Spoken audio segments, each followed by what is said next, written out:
Bom, vamos concluir então os comentários à apologia de Sócrates, começando aqui a tratar da acusação formal feita contra ele pela trinca, Meleto, Ânito e Lícon.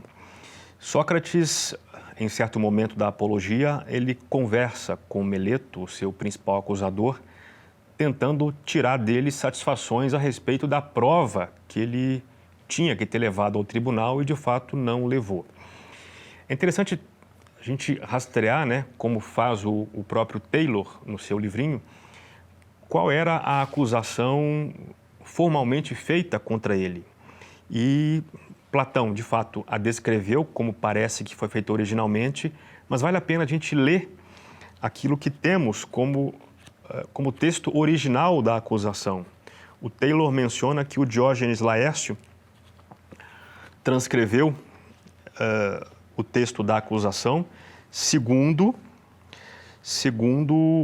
a fonte, aparentemente, é um tal de Favorino de Arles, que é um erudito muito conhecido do reinado de Adriano, que ele teve contato com o processo pouco tempo depois, alguns séculos depois, de que a acusação foi julgada procedente. E diz lá, segundo o Taylor, Melito, filho de Melito, do demo de Pita, acusa a Sócrates, filho de Sofronisco, do demo de Alopece, debaixo de juramento, ao seguinte: Sócrates é culpável, primeiro, de não render culto aos deuses a quem rende culto o Estado, senão de introduzir práticas religiosas novas e pouco conhecidas. E dois, e ademais, de corromper aos jovens. O acusador pede a pena de morte. Essa é a acusação, segundo parece a fonte original lida por esse Favorino, e transcrita por Diógenes Laércio. Platão não destoa muito desse texto, embora ele coloque a acusação de corrupção dos jovens na frente. Só como curiosidade, o crime de corrupção de menores ainda existe hoje no nosso Código Penal. É o crime daquele que, por exemplo, comete crimes na companhia de um adolescente. Ou seja, a suposição é de que o adulto levou o adolescente para o mau caminho, corrompendo, então, a sua moralidade. É muito curioso que acontece muitos casos em que o adulto pratica crimes com o adolescente, só que quando você vai apurar a ficha criminal dos dois, o adolescente é muito mais corrompido do que o adulto. Acontece, às vezes, até o contrário. Foi o adolescente quem fez a cabeça do adulto. Mas a presunção é de que o mais velho, o mais experiente, é quem tem a liberdade, quem persuade os mais jovens a seguir por um caminho ou para o outro. A acusação contra Sócrates, a segunda dela, é justamente essa. É de que ele não só fazia o que fazia, que era uma ilegalidade segundo as leis da época, como também levava os adolescentes, os jovens, por esse mesmo caminho, não é? E a principal acusação, então, é de impiedade, é de não respeitar, de não cultuar os deuses da cidade, mas, pelo contrário, introduzir deuses diferentes, não é? E aqui, então, na Apologia, na 24c, está dito lá: sobre as imputações de meus primeiros acusadores, baste-vos esta defesa. Contra Meleto, esse homem honesto, amigo da cidade, como ele mesmo se qualifica, e contra os demais acusadores, vou tentar agora responder. Mas, visto tratar-se de novo adversário, façamos como para os primeiros e apresentemos o teor de sua acusação.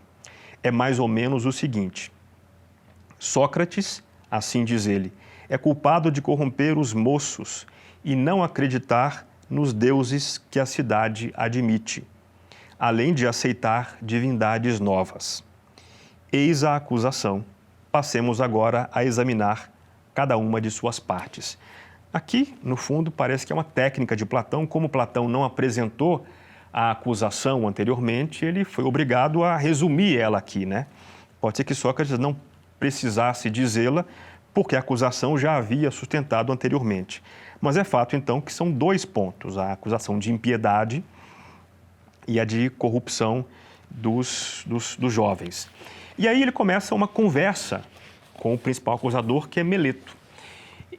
E o que eu questiono aqui é a qualidade dos argumentos que ele traz. Sem dúvida, são argumentos engenhosos, mas eu não sei se convencem, na verdade, da inocência dele. O argumento principal que ele traz, em especial contra a acusação de corrupção dos jovens, que é um argumento massacrante, é o argumento de cadê as testemunhas? Cadê as pessoas que eu teria corrompido? Não apareceu ninguém. Isso é um argumento, assim, arrasador, demolidor, não é? Se você está dizendo que eu corrompo os jovens, onde estão pelo menos os pais deles para vir aqui me acusar, para apontar um fato concreto? Fica a impressão, aí já eu que estou dizendo, né, que essa acusação formal é da mesma natureza, ou seja, etérea, feita pelas costas, sem provas, daquelas primeiras, feitas quando Sócrates ainda começava a sua atividade em Atenas, né? Esse argumento é demolidor. Cadê Meleto? As testemunhas? Cadê as vítimas? Não aparece ninguém. O argumento formal que ele apresenta aqui contra a acusação de corrupção de menores é engenhoso, é interessante, é técnico. E qual é ele? Ele pergunta a Meleto: Meleto, você aí que está me acusando de corromper os jovens, me diga aí, você sabe quem é capaz de melhorar os jovens e quem é capaz de piorá-los? Meleto desconversa, ou seja, fica a impressão de que Meleto nunca pensou nesses assuntos. E essa abordagem, a abordagem de ir a fundo nos temas, de buscar as definições, né? Ou seja, buscar definições e exemplos, é puramente socrática. Sócrates faz isso em diversas obras de Platão, ou seja, Platão retrata como Sócrates fazia com os atenienses, buscando definições, buscando por trás das opiniões não meditadas deles, o fundamento delas, né? E ele faz isso aqui com Meleto. A gente pode até insinuar, a gente pode teorizar que aqui Sócrates está fazendo a maiêutica, né? Está atuando maieuticamente, como ele diz no Teeteto, ou seja, tentando extrair da pessoa, como que num parto, né, das ideias, extrair ali as opiniões, extrair os fundamentos, extrair as lembranças, enfim, como a anamnese também, são técnicas parecidas, técnicas primas, parentes, né? Ele quer tirar da pessoa informações para quê? Para tentar entender a cosmovisão dela, as opiniões dela. E Meleto é um acusador que aqui está com muito má vontade. Não apresenta testemunhas, não apresenta provas e também responde de má vontade às questões teóricas que Sócrates faz. Como quem diz, lá vem Sócrates com esse papo dele aí de filosofia, de ficar perguntando, né? Fica de má vontade. Mas é uma pergunta interessante. Se você me acusa de corromper os jovens, me diga aí, quem é que corrompe os jovens e quem é que os melhora? Qual é a definição de pessoa que melhora? Ele não sabe dizer. Ou seja, Sócrates acusa ele especificamente de ser um charlatão, de ser um falsário, de ser um acusador inconsistente, porque não domina o background, porque não domina o assunto, não é? Então, esse ponto é um ponto interessante da defesa. O que não é, na minha opinião, um ponto consistente é o que segue. Ele pergunta o seguinte: veja, Meleto, você me acusa de corromper os jovens, essas pessoas com as quais eu convivo usualmente por aí. Você não aponta ninguém, mas são as pessoas com quem eu convivo, né? Só posso corromper se eu conversar com a pessoa. Então, são esses que estão aí. Aí ele fala assim, né? Você acha que é sensato alguém querer corromper aqueles com quem convive, já que dessa corrupção viria um mal para a própria pessoa? Ele diz isso. Bom, parece fazer sentido, né? Se eu estou piorando moralmente a pessoa com quem eu convivo, eu vou sofrer os efeitos dessa corrupção na minha carne, porque eu convivo com uma pessoa que eu tornei má. Então, sensatamente falando, ninguém corromperia ninguém voluntariamente.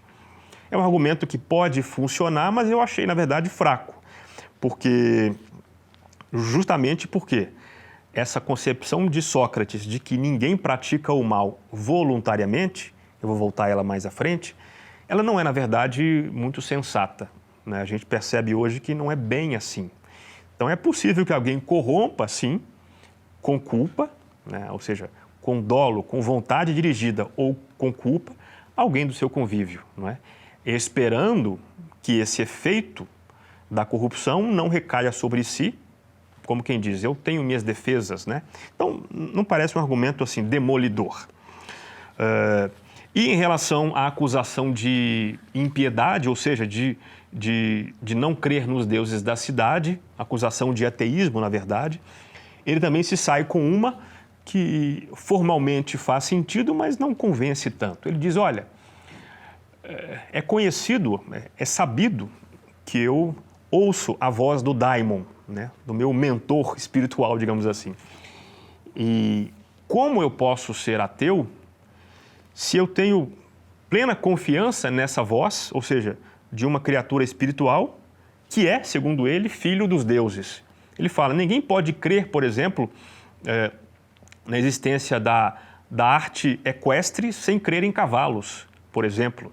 Então, se eu creio em uma criatura espiritual que é filha dos deuses, é claro que eu também, por decorrência, creio nos deuses. Um argumento engenhoso, formalmente correto, mas retoricamente, para quem já estava propenso a olhar Sócrates com má vontade, não é um argumento demolidor, né? A verdade também seja dita. Até porque a acusação ela é mais sutil do que isso.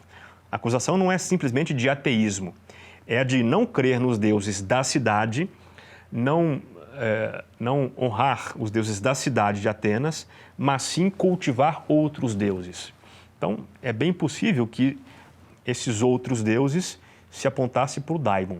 Só que tem um detalhe, a esse propósito, o Taylor, que é uma grande fonte para nós aqui, ele diz que essa acusação de impiedade, ou seja, de não louvar os deuses da cidade, talvez não se dirigisse especificamente ao daimon socrático. Embora fosse sabido por todos que Sócrates ouvia essa voz, embora fosse conhecido, inclusive no banquete, essa cena é descrita, Sócrates, com muita frequência, parava às vezes, estacionava onde estava e ficava ali por horas, meditando, pensando na vida, ouvindo as vozes, né, do daimon. Embora essa prática fosse conhecida, o que o Taylor diz é que há uma chance muito grande da acusação de impiedade ser um eco, ser um resultado de uma acusação antiga feita contra Alcibíades, contra a turma de Sócrates, de ter vilipendiado algumas estátuas dedicadas ao culto de Eleusis.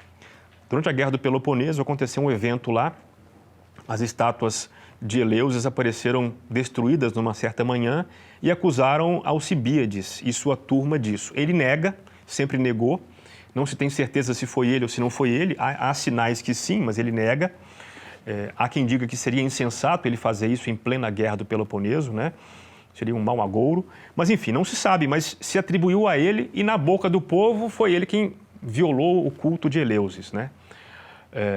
E Sócrates era da turma dele.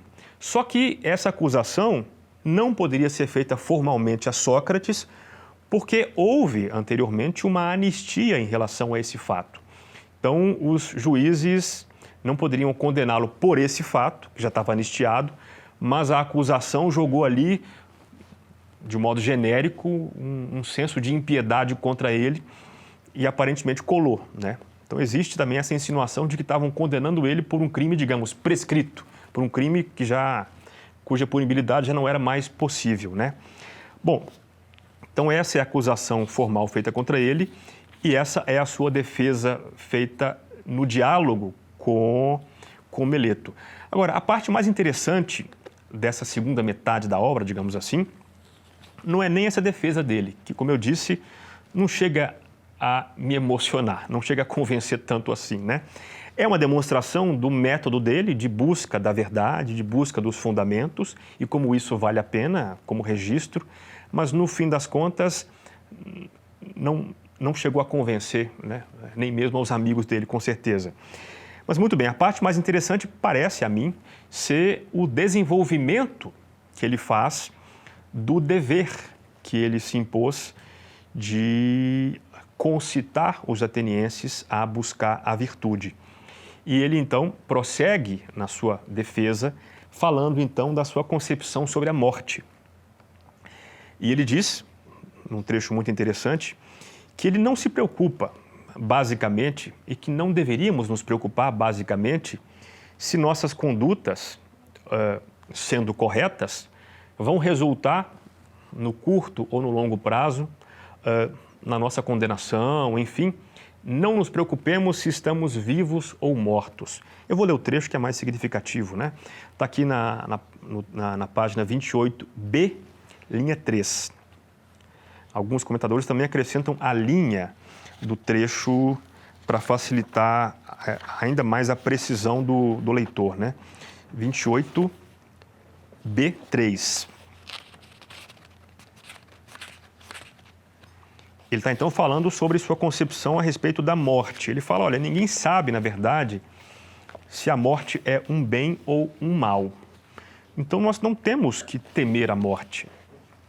Não sabemos, lá pode ser um lugar até melhor do que aqui, né?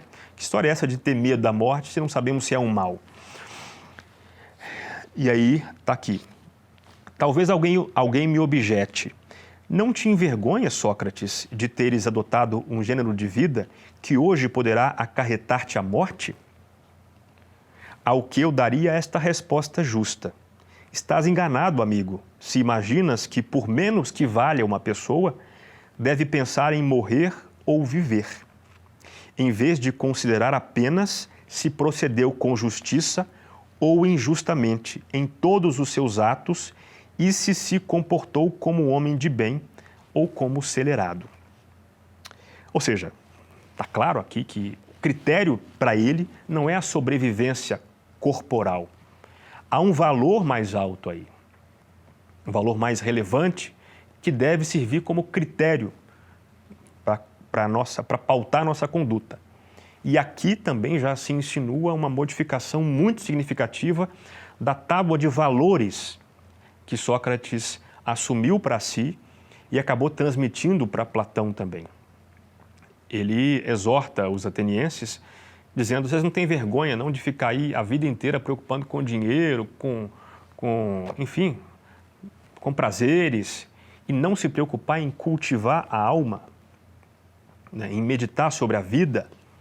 Isso era revolucionário. Embora anteriormente já houvesse pensadores, né, os pré-socráticos, que vira e mexe tocavam temas assim, né?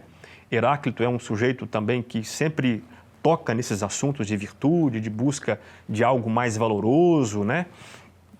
De transcender o que está aí, as coisas que passam. Mas é Sócrates quem estabelece isso e quem paga o preço por isso. Então, por isso ele é importante nessa reviravolta de valores que se consolidou, repito, com Platão e Aristóteles, e de algum modo é ainda, né? Bem ou mal, né? Aceita ou não aceita, bem aceita ou mal aceita, mas é a nossa tábua de valores ainda hoje, ou pelo menos é um elemento significativo do debate ético ainda hoje no Ocidente. Então essa postura dele diante da morte ainda hoje nos assusta, né? A gente comentava aqui mais cedo dessa possível displicência dele com sua defesa, mas isso é resultado de sua postura diante da morte. Inclusive no Fédon, que é o último diálogo dessa tetralogia, que vai desde a citação dele até a execução da pena, no final do Fédon, sem querer dar spoiler para quem não leu, ele está lá, chega a hora dele beber a cicuta, o guarda chega lá, só para explicar, né? Sócrates está na sua cela e quando chega o momento dele cumprir a pena, dele tomar a cicuta, o veneno, os amigos vão para acompanhá-lo. Então, o diálogo Fédon é o diálogo sobre a alma, tido com os amigos de Sócrates nas últimas horas de vida dele. Então, o guarda bate lá e falou, ô moçada, acabou a conversa, chegou a hora de tomar o veneno, né? E aí Sócrates começa a ver o pessoal chorando, né? A galera ali chorando, Platão e os amigos. Aliás, Platão não estava, né? Platão não estava nesse momento. Os amigos ali, a turma dele chorando. E ele falou, mandei tirar as crianças e as mulheres para não ver choradeira, vocês estão aí tudo homem barbado chorando e tal. Isso mostra a postura dele, né? A altivez com a qual ele encara a morte, né? A própria morte, no momento em que ela lhe bate na porta concretamente. É uma postura que, assim, ainda hoje nos causa certo espanto, não é? Isso não é uma... Percebam, a gente tem que entender isso. Isso aqui não é ficção. Isso aqui não foi Platão que inventou isso. Isso aqui é a história de um homem que encarou a morte dessa forma, né? E isso, de algum modo, nos ajuda, se é que nós precisamos desse chacoalhão, a entender bem, assim, a pôr os valores, né, nos seus lugares, né? Muito bem, então ele aqui dá como que uma lição, assim, para os seus juízes e já mostra, de algum modo aqui, os sinais daquilo que algumas pessoas apontam como sua antipatia, né? Ele não faz questão de ser simpático com os juízes e faz questão de frisar aquilo pelo que ele vive. E aqui é um momento interessante para a gente refletir sobre esse desafio que ele explicitamente lança aqui à cidade.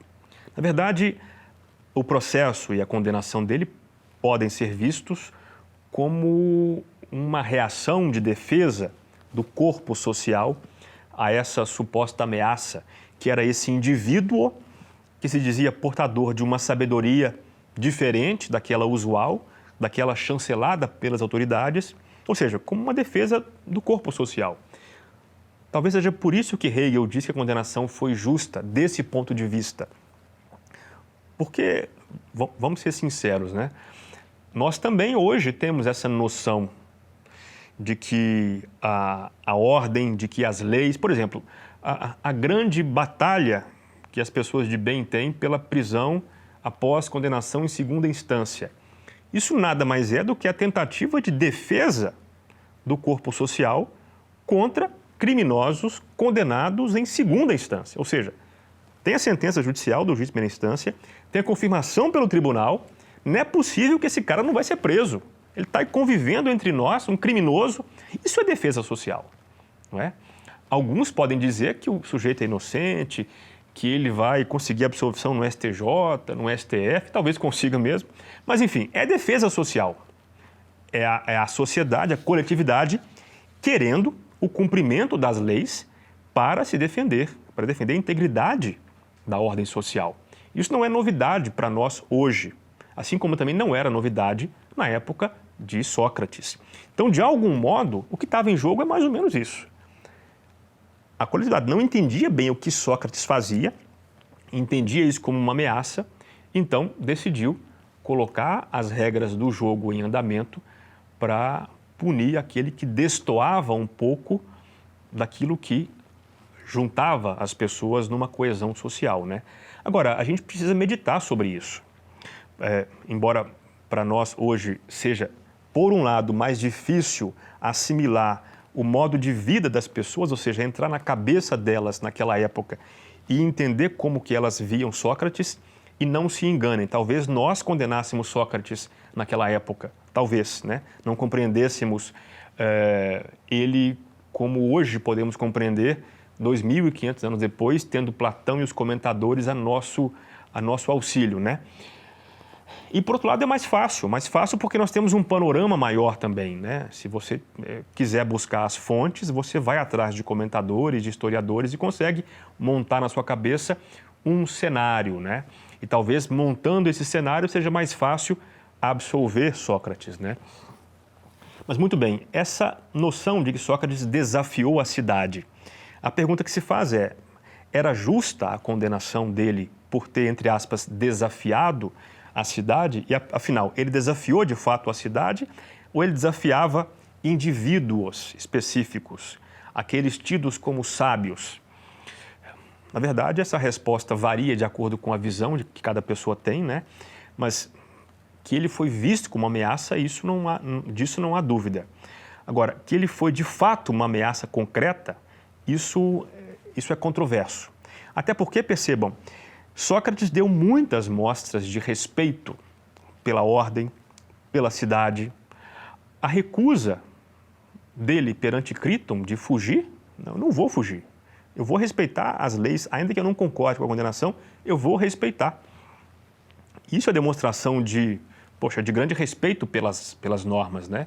O respeito que ele teve diante do oráculo, por exemplo, de Delfos, de querer entender melhor, tudo isso mostra um respeito e mostra que ele tem dentro dele um senso de ordenação, não é? Embora, com certeza, ele se dirigisse muito ferozmente, com muita ironia, contra aqueles supostos sábios. E contra esses, de fato, ele usava toda a sua energia.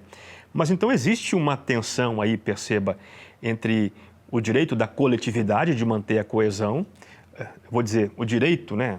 A palavra não é muito uma, mas o direito de Sócrates de empreender essa sua busca individual e tentar convencer as pessoas do contrário, embora o fizesse aparentemente com um leve excesso, ele humilhava algumas pessoas na rua, né? E foi isso, segundo ele próprio, que gerou esse ódio contra ele. Mas, bom, é fato que o indivíduo tem essa prerrogativa de exercer as suas, enfim, a sua vocação conforme ele a entende. É claro que essa noção é uma noção que não estava propriamente lá inscrita na alma dos atenienses, mas é com isso que Sócrates tenta se defender. Ou seja, eu tenho uma certa consciência de um dever e eu preciso colocar isso em prática, ainda que vocês não gostem. A propósito, o Giovanni Reale, ele, no livro dele, História da Filosofia Antiga, ele traz a tese de que Sócrates foi o criador, foi o inventor da noção de alma individual como consciência individual, né, de alma como consciência individual que nós temos hoje, que nós ainda hoje utilizamos na psicologia, enfim, na própria filosofia. Foi ele quem inaugurou isso, né? E o método que o Reale utiliza para constatar isso é interessante. Ele fala, olha, Platão não disse isso claramente. Sócrates não registrou isso claramente, não escreveu nada e nem tampouco Platão diz claramente pela boca de Sócrates isso, ou seja, de que ele estava inventando, estava criando, estava concebendo um novo tipo de definição de alma e de individualidade e de consciência humana. Mas Giovanni Reale diz, antes de Sócrates, essa noção não circulava nas discussões, nos registros escritos que temos. Depois de Platão, de Sócrates e Platão, essa noção de alma começou a circular com muita frequência. E não temos registro de nenhum outro pensador que tenha falado da alma como Sócrates falou. Logo, ele conclui, Reale conclui, foi Sócrates quem colocou essa ideia em circulação. E isso é mais um elemento que nos ajuda, então, a entender a importância de Sócrates para o Ocidente.